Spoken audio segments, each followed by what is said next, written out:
Welcome to the first lecture about web design. I hope you already downloaded your copy of the course ebook.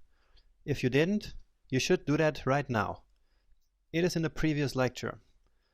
So besides all the things you will learn in the course, I also share a lot of resources with you in the course ebook as we go over the different topics of this course.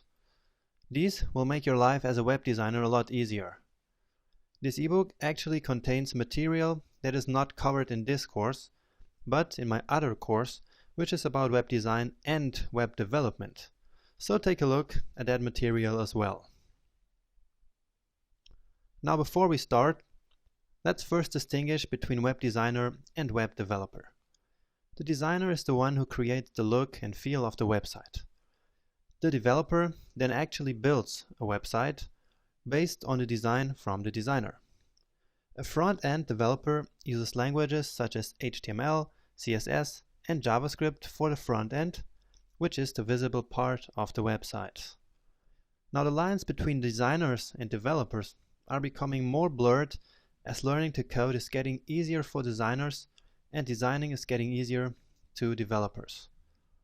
So if you're already familiar with HTML and CSS, or Photoshop, or some other graphical software, you can take the guidelines and rules you will learn in this course and start using them today to design beautiful websites. Now there's actually a good reason why it's getting easier to get started with web design. And I'm talking about flat design, which is the big new design trend popularized by Microsoft and Apple. The introduction of flat design completely changed the way we design today. I will explain this based here on Apple's iOS that we can see here in this picture.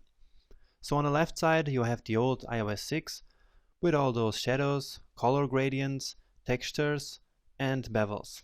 On the right side the new iOS 7 look and feel. Now flat design gets rid of all those shadows, color gradients, textures and so on, leaving us with a two-dimensional design without losing the functionality. Most people perceive flat design as being simple, clean and modern. I personally think that the interface on the right side looks really much cleaner and more elegant as well. Or maybe look at these two login forms. Would you find it easier to design the left or the right interface? And that's what I'm talking about. So this is a huge opportunity for new designers just like you.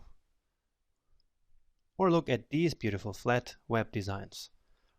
Now I'm not saying that it's easy to design these sites, because it really is not.